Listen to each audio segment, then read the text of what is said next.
when you're talking about graphing an inequality in two variables, this is basically a linear inequality, so we're going to have to graph a line first. And we're going to have a boundary, and the boundary is the equation.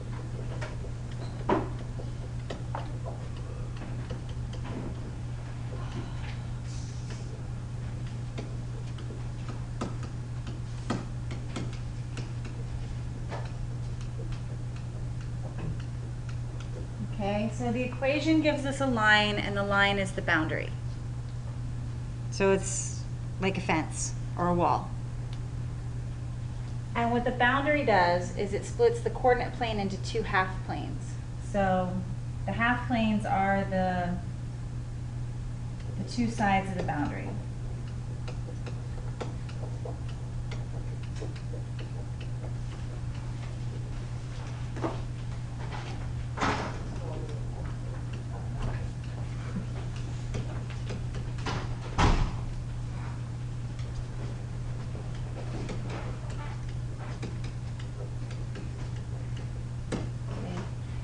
So the half planes are each side of the line, essentially. And then you have a closed half plane and an open half plane. Now when we're graphing linear inequalities, if you have less than or equal to and greater than or equal to, then you graph with a solid line.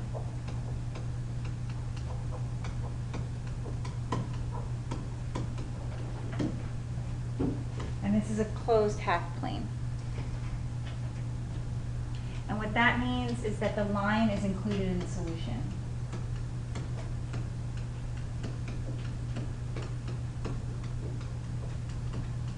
And that's because of the or equal to part. The or equal to means that it includes the line. If you have less than or greater than, that's when you have an open half plane, and you have to graph with a dashed line.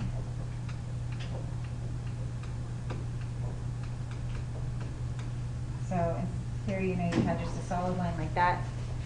Here your graph is going to look like this. You'll have a dashed line. And the line is not part of the solution.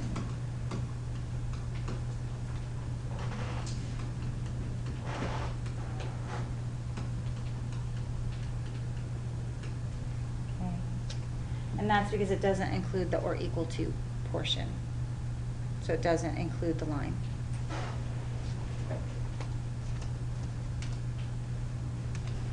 So basically what I'm talking about is I have a coordinate plane. Let's just call this set of axes as my coordinate planes. And I have some line. Okay. This line here, well, let me not do a double line like that. Okay, this line, that's the boundary. So the line is the boundary. And then each side of the line, so here, ew, ugly. So here, that's one half plane, and here, that's another half plane. And since I drew a solid line, it would be a closed half plane.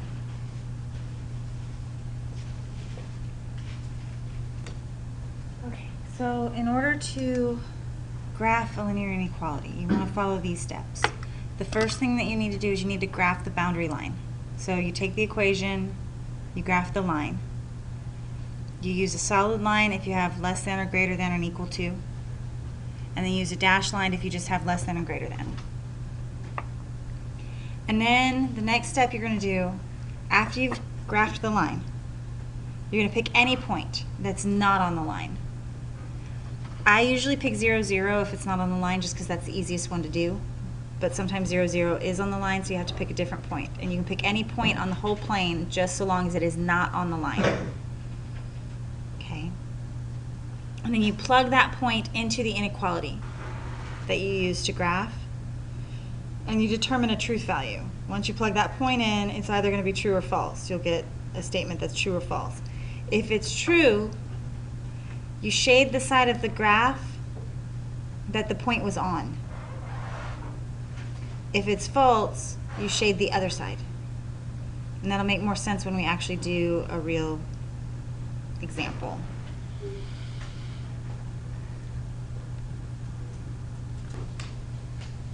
So we have an inequality. 3x minus y is less than 2.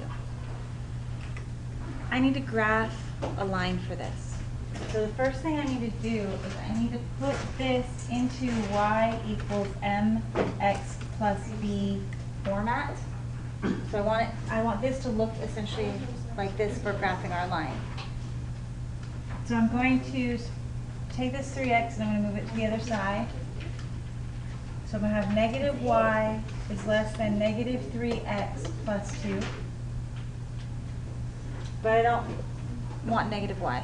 I need to have positive y. So I'm going to divide both sides by negative 1. But I have to divide everything by negative 1. And because I divided by negative, that flips my inequality. And then I have positive 3x minus 2. Okay.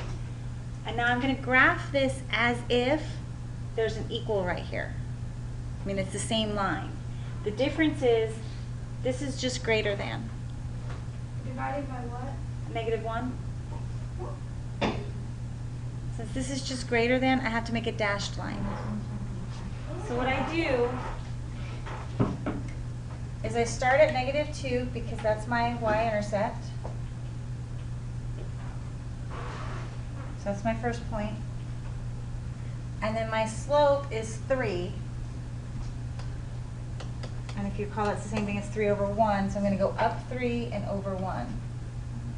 Now what I do, because I have to make a dashed line, is I find it's a lot easier to make a dashed line if I just make points all the way up and then go backwards. So if I was going up 3 and right 1, I'm going to go down 3 and left 1. And I'm going to make points on the whole, from one side to the other, just because it's easier for me to make a dashed line this way. So what I do is at each point, I just make a dash.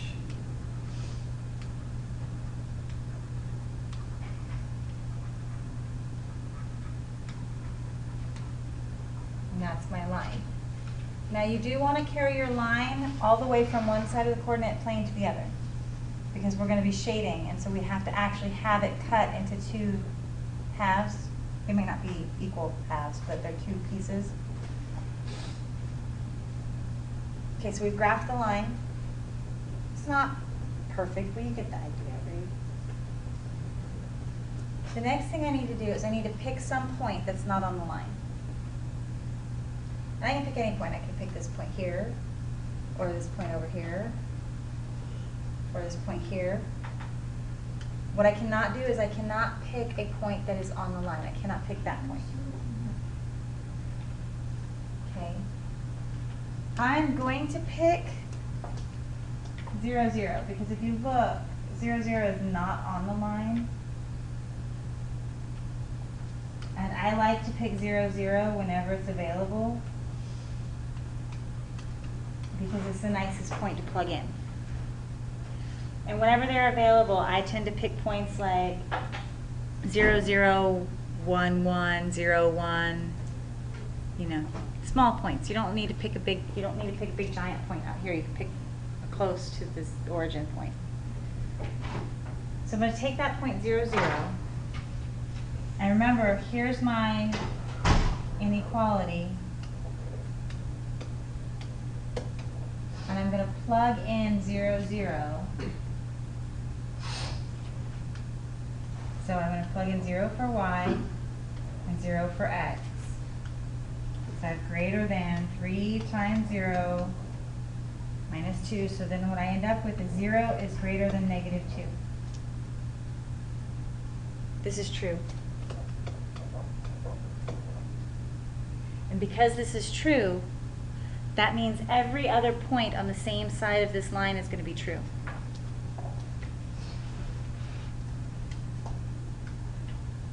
And so what I want to do is shade the side that was true.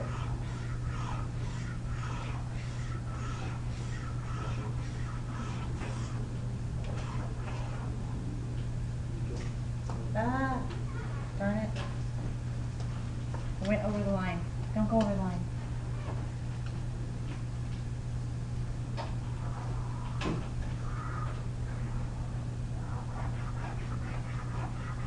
I had to fix it because I went over the line. Okay. Now if this had been false, I would have shaded the opposite side. Bless you. So if it's true, you shade the same side. If it's false, you shade the other side.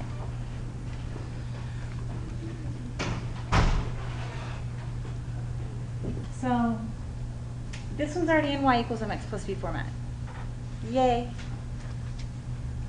So we're going to shade the line, or graph the line, and again, it's just greater than, so I don't have a solid line, it's going to be a dashed line.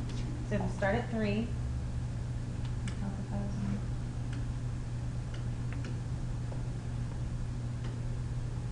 so start at 3, and then my slope is 1/2, so I'm going to go up 1 and over 2. And I'm just going to keep doing that.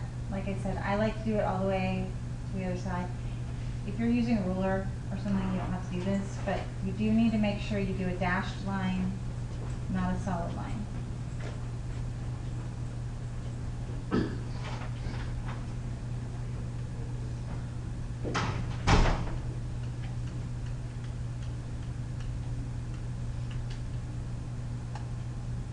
Okay, so there's my line.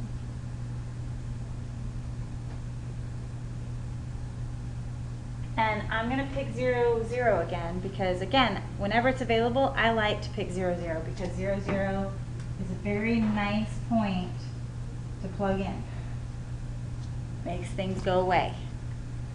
So if I plug in 0, 0, I'm going to get 0 is greater than 1/2 of 0 plus 3.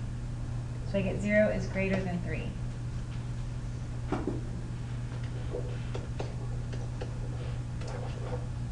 This is false. Because it's false, I don't want to shade on that side. 0 is here on this side, but because this is false, I'm going to shade the opposite side.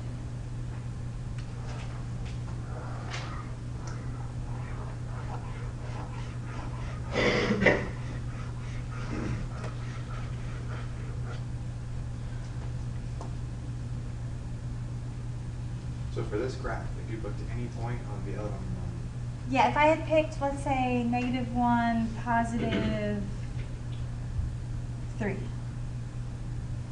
that would be this point right here, which is not, oh, that's not what I meant to do. So if I had picked -1, +3, that's that point. That is not on the line. If I plugged that in, -1 and +3,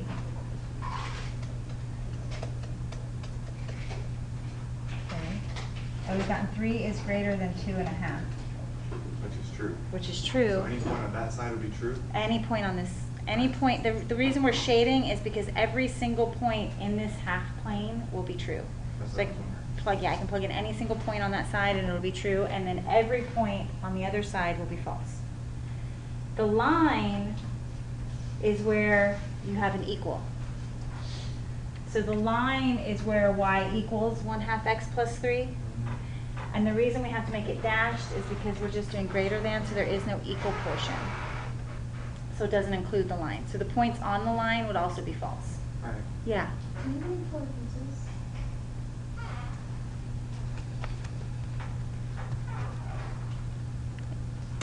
All right, in this example, we're going to need to put this into the y equals mx plus b form again. So I'm going to move my x over, and that's going to give me 5y is less than or equal to -x plus 10. Then I'll divide everything by 5. Okay, so I get y is less than or equal to -1/5 x plus 2. Okay, and the 1 came from the invisible 1 on the x. My y-intercept is 2.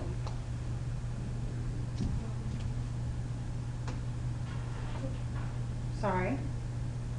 Don't know what that was. Okay, my y-intercept is 2. And my slope is negative 1/5, so I'm going to go down 1 and over 5.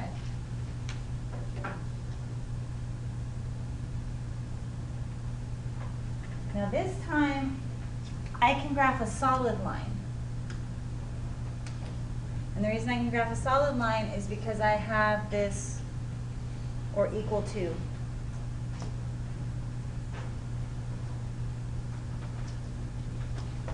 Oh, I don't like that line. Hold on.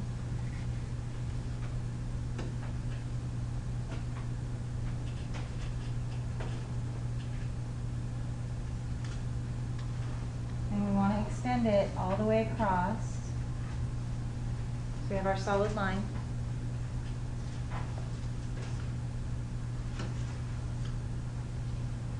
I'm going to pick a point.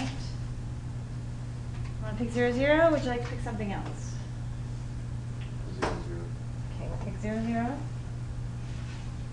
And I'll plug that in and I get 0 is less than or equal to negative 1/5 times 0 plus 2. Do you guys see a pattern? Where you can really just take the x out. That's why I like to plug in 0, 0. When you plug in 0, 0, you just really eliminate the x, and you just get 0 is greater than, less than, whatever, of b. So I have 0 is less than 2. We agree this is true? Yep. So since that's true, I will shade that side.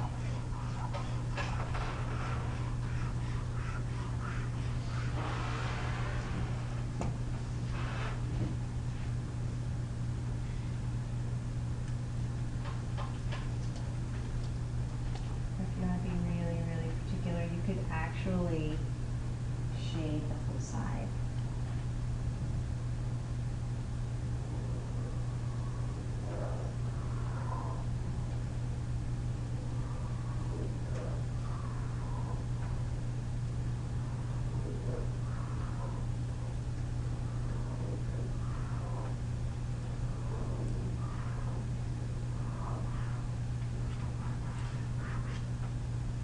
But you don't have to do that.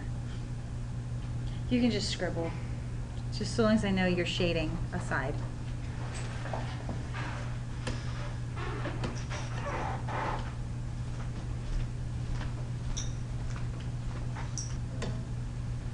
Again, we need to put this into y equals mx plus b format, so I'm going to move the x over. That's not a good pen. I'm going to move the x over.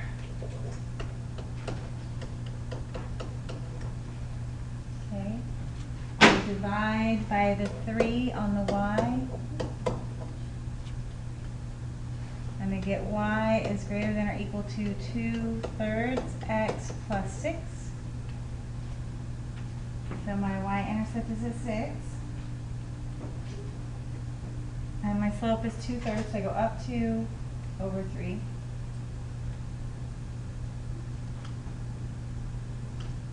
I can use a solid line. I wish the squares on these graphs are bigger because like when I try to count, it all blends together and then I'll use different graph next time. I'm seeing your good picture. Thank you. Ooh, change the color. Okay. It's up to over here. What point would you like to use? 0, 0? I like 0, 0 too. 0 is greater than 6. No. So that is false. And 0, 0 was located on this side. So we want to shade the opposite side. So this is the side that will make it true.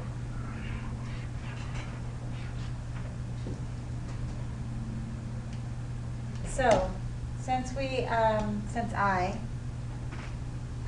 made that glaring mistake without moving my x, when I moved my x over, I didn't make it negative.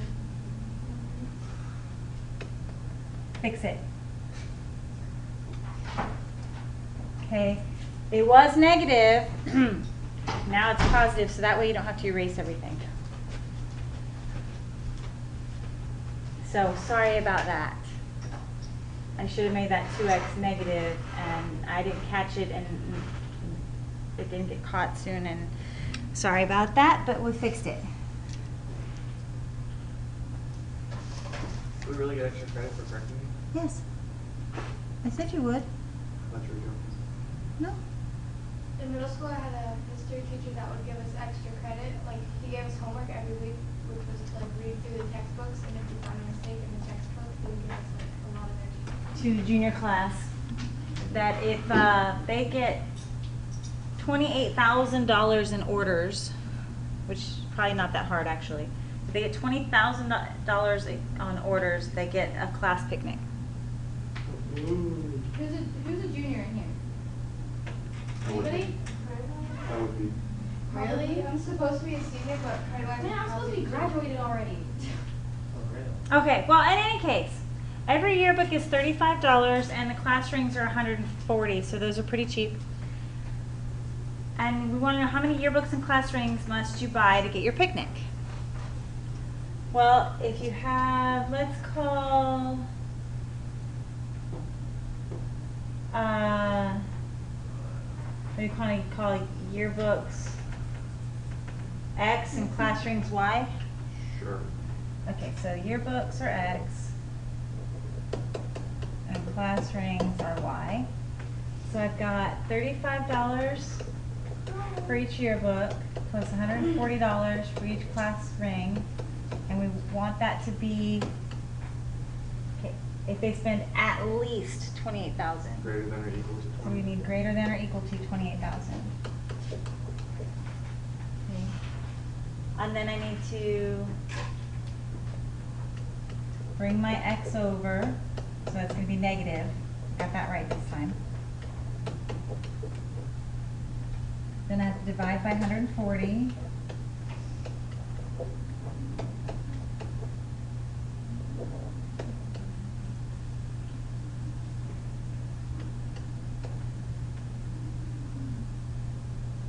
Wait a minute. I think 35 goes into 140.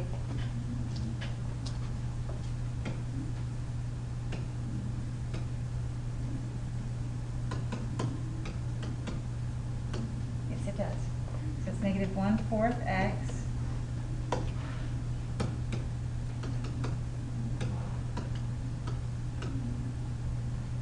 plus 200. Okay, so obviously I do not have 200 spaces on my graph. So what I'm going to do is make each space 20. So I'm just going to put my scale that this is 20. Okay. So 40, etc. So my y-intercept is at 200, so I have 20, 40, 60, 80, 100, 20, 40, 60, 80, 200.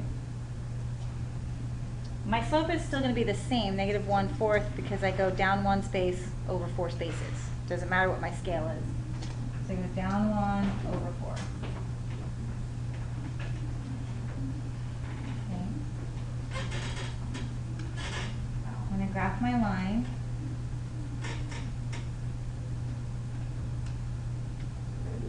Oops. Let me drag it and let's stretch it. Seriously?